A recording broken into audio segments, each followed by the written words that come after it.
So, Patience Ogunbona is a leadership coach, international keynote speaker, corporate trainer, and the founder of the Quiet Confidence Company with over 2 decades of corporate and coaching experience. Her new book, The Aligned Introvert Method, is a guide for introverted women navigating career and business growth. Patience, I am thrilled to be here celebrating this milestone with you. So let's dive in. Thank you so much. So we're going to be following the Rave method. So taking the R, the review, we're going to be looking back at the origin. So Patience, why did you write the Aligned Introvert Method? So, the journey to this book has taken 3 good years minimum, and I never thought that the book would come to fruition. But I decided last year that it was time, and that I needed to go on a journey myself of emergence, where I'll figure out who I am, what I bring to the world even more. We all go through stages in life. We all go through different stages of our journey. Like Lynn said, it's a book that focuses on transition, and in that journey, we evolve. We are not the same person, but many of us try to on to that person that was there before. So I wrote this book to help people. Basically, this book is, we call it a lot a framework, but it is a compass. It is a compass that you can take with you, that you can use to navigate and create your own aligned pathway to leadership and to success. And this book came about because last year, when I felt like things were overwhelming and swallowing me up, and I was going through my own journey of self doubt, I decided to pause. Sometimes some of us just want to keep going, keep burning the candles on all ends. But I said to myself, I'm going to pause. As a person of faith, it says, stand still and see the salvation of God. And I did. But you know how, if you have got a copy of the book, you will find out that the revelation there is that I figured out that I have ADHD, I'm neurodivergent. That means standing still is not a quality that I will embody very intentionally, very seriously. So I decided, what is it that I have not given myself permission to do? And what that was I had not given myself permission to figure out what freedom looks like, what success looks like, and what I've always wanted to do was just to say, be your true self. So I took the time to go on a hiatus last year, traveled 4 different continents: Africa, Europe, Asia, and then we have the UK as well, and all the places that I went to, and said yes, yes to so many things. So I wrote this book because I want people to. I noticed that every time I coached people, they were always in the doing stuff, trying to get things done. And once we moved on from the doing into the being, things began to shift. So this book has 4 different compass points. We've got the identity, which I regard as your North Star. We've got the idea, which you go on that journey to figure out, what am I here to achieve? Then we've got the intention. What are those barriers that stop you from achieving the things you want to achieve in life? You got to figure them out. And if you've held on to dreams for a long time and not figured them out, then we have the last one, is the impact, where you build your leadership skills, your leadership capabilities. What's important is that the identity is your North Star. And I wanted people to understand part of that complex identity includes introversion, ADHD, whatever, person of faith, black woman, white woman, whatever, who and whatever you are. So that's just a nutshell. I wrote this book for that woman that really is seeking to go on a journey to figure out who she is and move from self-doubt to courageous leadership. Fantastic. Thank you so much for sharing that. So, what was the moment you knew that this book had to exist? Yeah, like I said, I noticed that every time I coached Yeah. and I got to a certain stage, that's not happening these days, because even from the first from the first session, I noticed that people get a breakthrough because now I apply the formula. In the past, like I said, this book has been in 3 years in existence, but this framework started out its journey at least 7 years ago. So the moment I realized that this book needed to be written, perhaps was 3 years ago, but the way I handled it was more of, people said, you should write a book for marketing. You should write a book to position yourself. And every time I tried to write the book, it was more like the book didn't want to be written for marketing. And I thought, but I need to market myself. I need to position myself. So when I got to this year and I took that pause, I noticed the moment I realized that this book was calling me to be transformed, I thought, wow. I also recognized that 5 years ago, I attended a leadership program because I didn't see myself as a leader. When I started this journey, I was coaching, I was training leaders, but I didn't, you know, they say remove the log from your own eye to see the speck in other people's eyes. And you don't check out your leadership capabilities and your gap. So when I took the time to look at myself, by the way, as an introvert, we reflect a lot, right? So I go through moments of deep reflection, nothing new. In 2020, that was about 5 years ago. When you look from 2025, it was the year of the introvert. Everything went quiet. We could hear our thoughts. We're like, ugh, nobody's talking. Let's just figure out what life is all about. No going out, no talking to people. Well, it might be painful, but it's okay. It's our time. So that time I figured out I needed to do something. And that was when I started working with introverts. And then I attended the Ultimate Leadership Program with Kit Ferrazzi. Now, I developed what is called the moonshot goals during that period. And I didn't, I thought, okay, I will write about the book, but none of it came into my awareness that I needed to talk about this vision. But this year, 2025, when I paused and I started to think, wow, I'm a different person. I have made the journey from the person that had this vision before to the person that can now fulfill this vision. Some of us don't like that gap. They say we overestimate what we can achieve within a year, but we underestimate what we can achieve in 5 years. So when I looked at myself, I needed to change my company. I needed to now write this book and capture everything that I had learned that I know that would now make a difference to the lives of a lot of women, just like it was making a lot of difference to my life as well. Yeah. Fantastic. Thank you so much for sharing that. And I think I'd like to move on to the acknowledge part of the Rave framework. So honoring the journey. And you've talked a little bit about some of this. So what's changed in you while you've been writing this book? Mm.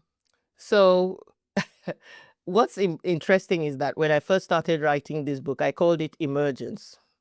And you guys can see the cover of the book. I designed that. And I actually designed a cover that had a lily on it that was in mud, lilies and all this that just come out of mud and can grow in some terrible places. You will look at this murky water and you will see this thing just come out. And I called the book Emergence initially. And so I was calling the book Emergence, and I was going on that journey. Every time I wrote a chapter, I felt like I needed to even be more honest. So, what changed from the time I was trying to write the book to when I wrote the book is I didn't want to be honest. I wanted to sit in the shadows. If you're reading the book, you see the shadow lions is a concept that I've written in the book as well. And I also wrote a chapter called Emergence of Worth. So instead of the book being called Emergence, I put a chapter in there. So basically, this journey was all about, I noticed last year, I actually started the year, it looked like it was good, but I was struggling. My health was knocked down, menopause, so many things were happening. Some contracts I wanted to come through weren't coming through. I felt quite beaten up by it.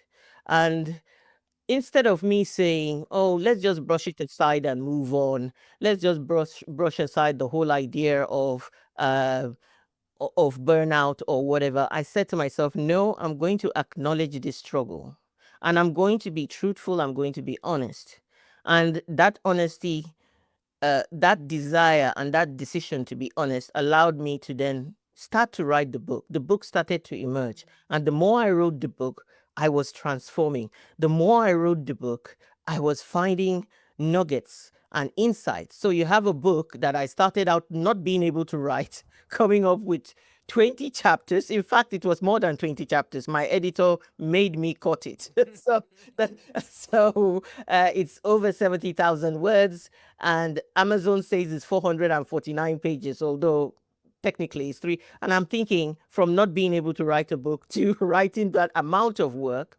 So, but I just knew that I had to acknowledge the struggles of being introverted, the struggles of ADHD, the struggles of being a woman trying to navigate things like the glass ceiling, or as a Black woman, the concrete ceiling, and be honest and look at the person that would benefit from knowing this story. So, yeah, so those were the struggles. I struggled with my own self-doubt, but I made the journey to courageous leadership by the end of the book. And to be honest, there's a chapter on goal setting. I used that to set goals for myself, and I thought, you are a product of your own product, right? So, and it's fantastic. I just didn't set goals. I started to achieve goals straight away from using that framework. And that honest reflection of your journey. So you've talked about a few of the chapters that you've written. Is there a chapter, or was there a chapter that was particularly difficult or emotional to write? When I look back, I think it was the emergence of worth was really one that I tell the story, you know, the emergence of worth from not worthy to noteworthy. That was acknowledging that I felt that sense of not feeling worthy, not feeling acknowledged, not feeling accepted. But now I can say that I'm noteworthy. I'm not invisible. A lot of introverted women can identify with this, feeling invisible, doing all you can, being brilliant at what you do, but not being acknowledged by people because you are not shouting about it, you are not in people's faces, and you are not getting involved in the corporate space, in the politics of it all.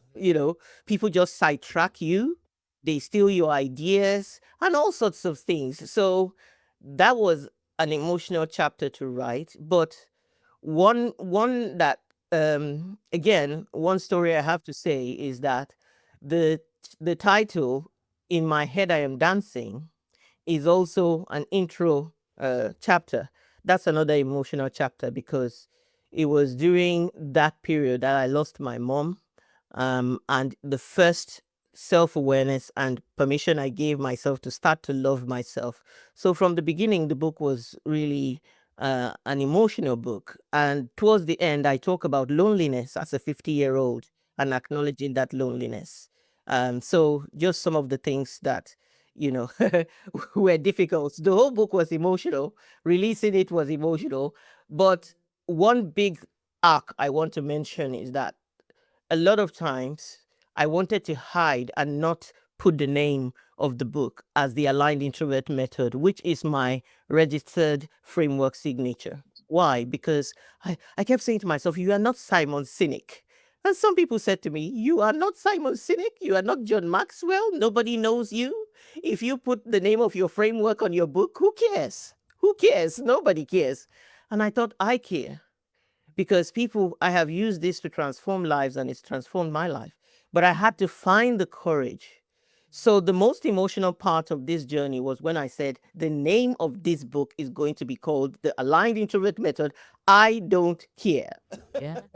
So And it makes it so clear about what it's about. And I love that, from not worthy to noteworthy, and that journey. So let's move on to the validate part of the Rave method. So affirming who this is for. Mm. So who is this book really for? Well, um, one of the people the book is for, you will hear from her today. And it's an interesting story. I told you that this book has 3 years in the making. And I had a coach at the time who said, create your avatar. And I named my avatar. And he said, what's the name of your avatar? And I said, her name is Sarah. So, and we come to 2025. I write this book. I asked Sarah to review it. She says yes, by all means. And I said, don't worry, just go through it and skim it. You don't have to go deep. Sarah says, I'm gonna go deep. And then she gives me a lot of feedback that was like painful.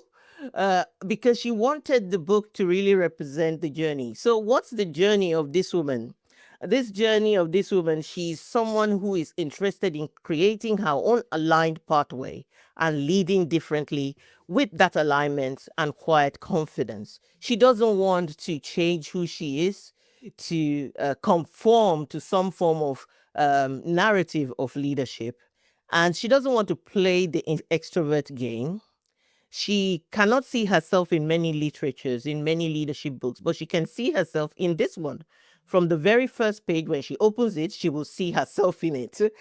She's handled complex things. Yes, she feels like she cannot acknowledge even that strength in handling those things. And she's going through a transition of leadership or of owning a bigger version of herself, of owning the ambitions that she's carried. But she needs to give herself permission, and this book was written so that she can look at it and go, I am going to do it. I'm going to give myself permission, but I'm going to do it my way. She wants to own her strengths, harness her strengths, and actually be courageous as a courageous leader to create impact in the world in her own way. So I love that, giving herself permission to do it her way. Yes. So what would you say to the woman who thinks she's not introverted enough Mm. or not struggling enough to need this book? I would say it's not about the struggle. You don't have to struggle to achieve your goals in life. In fact, this book is about you not struggling at all. So if you read it and you're thinking, yeah, I give myself permission to, there is a chapter there called Embracing Your Beautiful Contradictions. And I think it's all about two things can be true at once. Yeah. You can accept yourself, flaws and all, but you can also accept your brilliance. So you might not be struggling, but you might want to find a way to even amplify celebrating yourself even more. This book does that. Or you might be saying, I already give myself some great permission, but then you're thinking, if I let me see, out of curiosity, is there more? So I coined the phrase, for example, the audacity of it to say, well, move from networking to networthing. Yeah. And that's the phrase that I created for myself, and I put it in the book. So you might want to figure out, what is networthing? Can I not network? But if I network, can I move to networking? So there are some insights there that you can learn. I work with a lot of senior leaders, and sometimes one of the biggest challenges is, how do they embrace that courageous leadership and be unapologetic, even though they are already brave, they are already at that top level. So the book will make a difference in that regard. That's fabulous. How to embrace that courageous leadership and moving to that networthing from Yeah. networking. So the elevate part of the Rave method is about vision and hope. Mm. So what surprised you about this journey? Well, it surprised me that I had to completely rebirth my company. I was like, no, I mean, it was fine. But here's the thing: when I named this company, the original company was called Aspire, Transform, Inspire, and what I realized through taking the time. So I also run a group called Breakthrough Through Prayers. And in the midst of doing all the hiatus, I was also taking daily walks. I did a 100-kilometer everyday walk where I just took the time. I thought I was going to pray, but as I started the walk, what came to me was God was saying, "You talk to me too much. Now it's time to listen." And I listened. I listened more. I listened to that inner voice. They say prayer is us talking to God, intuition is God talking to us. And intuitively, I felt like I had aspired, I had transformed, and now I needed to inspire. I needed to move to that inspiration, but that the container that carried everything before was no longer relevant, and I needed to create an ecosystem whereby I can carry this vision. So Vision 2000, just to explain, when I met Kit Ferrazzi 5 years ago, and he made us set our moonshot goals. Vision 2000 represents me working directly. And again, we all know that as introverts, we like working one-on-one with people. We enjoy the one-on-one experience. So I wanted to work with 2,000 women directly. And each of those 2,000 women will directly work with 100 women. Together, we will create an impact of 200,000, whether that is over 5 years, whether that is over 10 years. So I carried this vision and I couldn't create it myself. But I got to 2025 and it was more like Vision 2000 was possible because, again, Kit Ferrazzi came into my life again. And as you can see, it was an easy yes for him when I sent the email to say, "Can you write a foreword for my book?" And he was like, "This is an easy yes for me."